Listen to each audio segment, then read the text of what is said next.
stood there small amongst the flames, village gone in sorrow's name. Tears reflected in the sky, shattered dreams and whispers die.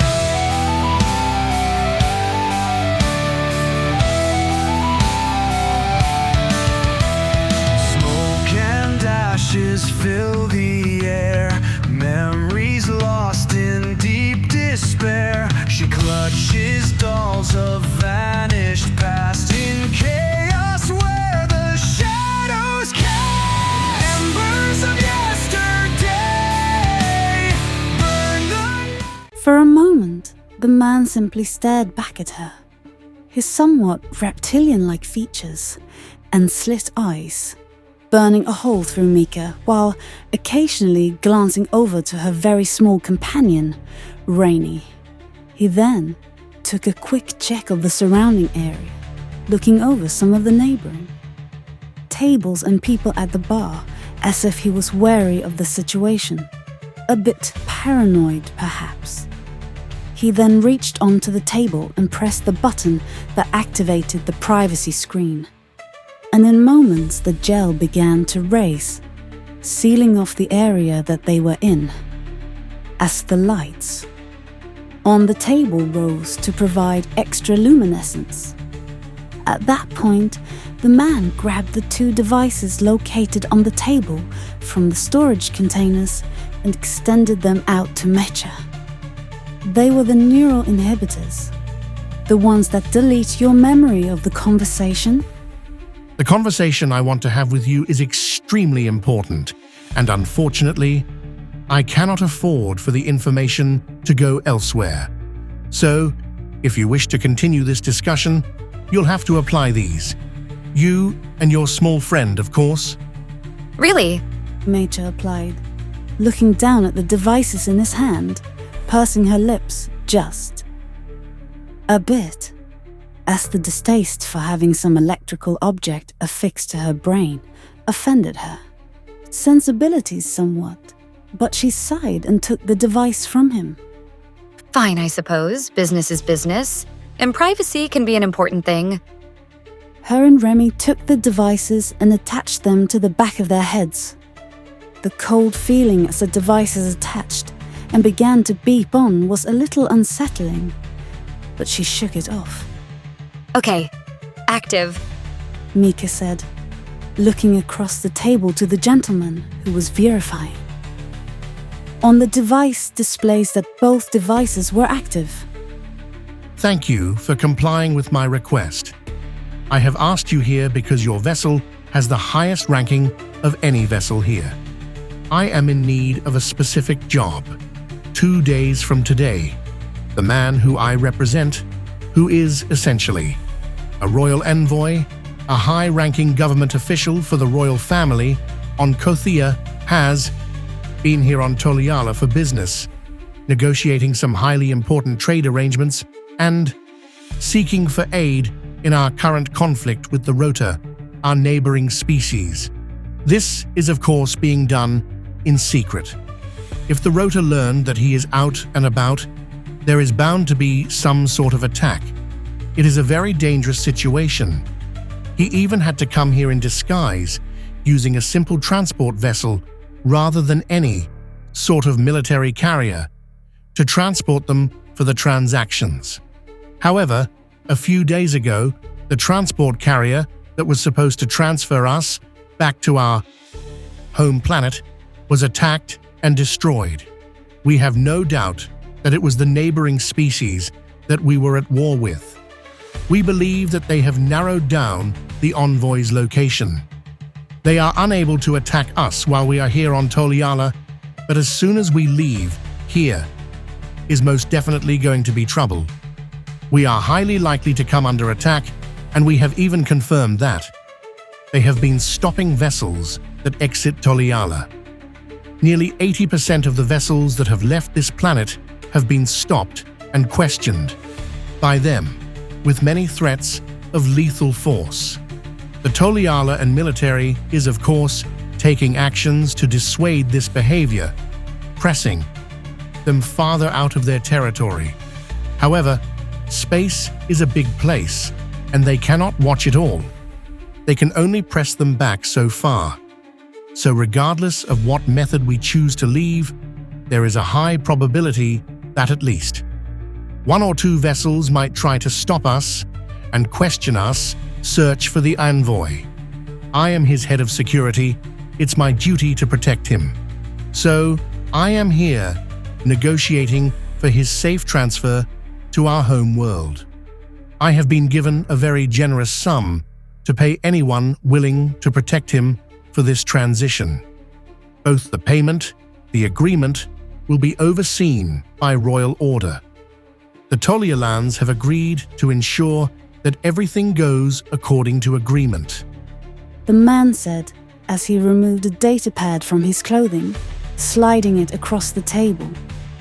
The payment that you will receive is listed here on the datapad. You will see that the amount is substantial. However, I would like to inform you that there is no question that this is an exceptionally dangerous job with almost a guarantee of violence. If you are unprepared for it, then I would suggest that you decline, as I can simply find someone who is more apt, several someones if necessary. However, leaving with a large group may prove more suspicious and draw more attention. Even if we come into conflict with one of their ships, if we do so alone, then it's at least possible that they'll simply believe that their vessel came into conflict with someone who was just too much for them to handle. They picked a fight they couldn't win and got what was coming to them.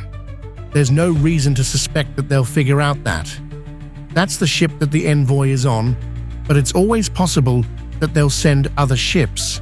So, what do you say? Are the terms acceptable?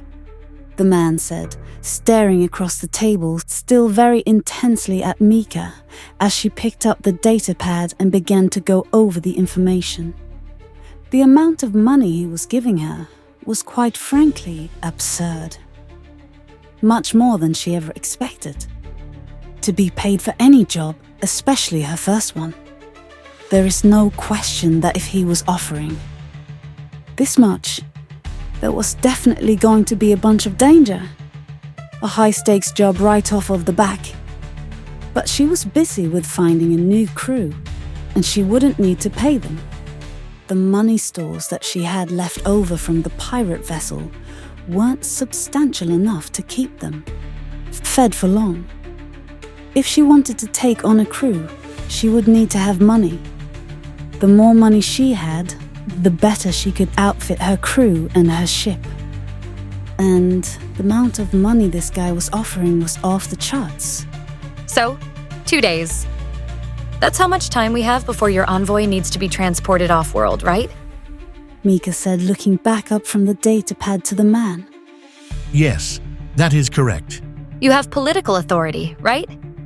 Normally, transactions for equipment here on world take a while to carry through.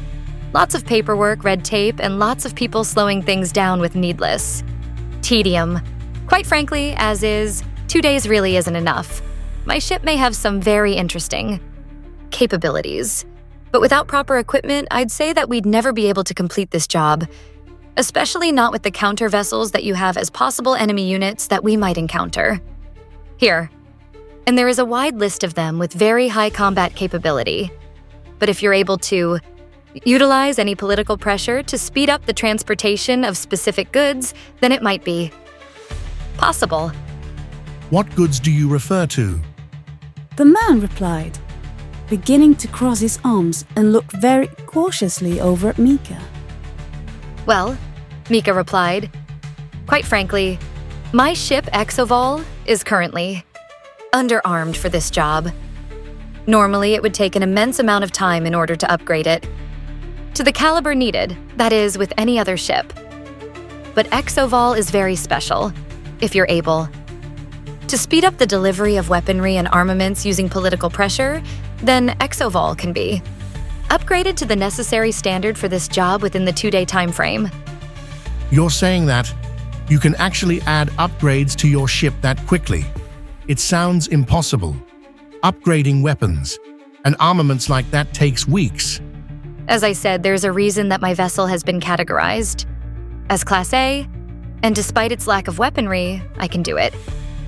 The only question is, can you get the weapons and armament to me that fast? Normally, it takes at least 5 days for these kinds of equipment, the kind that I'm going to need to cross through customs and be delivered safely to me. Getting them there in under a day would be absolutely necessary in order to complete this job. My ship may be fast at upgrading, but I'll need at least 24 hours in order to get that done. If all of the things that I need aren't there by then there's no way that we'll be able to. Leave 2 days from now. So the real question is, can you do it? If you can ensure that the weapons and equipment that I need are delivered on time, then I'll accept the job, and the Starship exoval will. Be at your service. We'll leave 2 days from now. So, are we agreed? Mika said, looking seriously. Across the table again, their glances bouncing back and forth. Neither one of them seemed to be flinching. An inch. Just caught in a stare down, the man thought it over for a while, as they sat in silence. For what seemed like forever, before he let out a short growl. I believe that we can achieve that goal. I will have to leverage the remainder of our influence here to do so, but it can be done. So I agree to the terms. You will have your weapons within the next 24 hours. Simply order them, using the funds that I will transfer to you. 24 hours from the time that you receive your weaponry. Myself and the envoy will arrive. You will then transport us to our home world, where our deal will be complete. Understand that the envoy's safety is second to none. I don't care if the ship gets blasted to hell.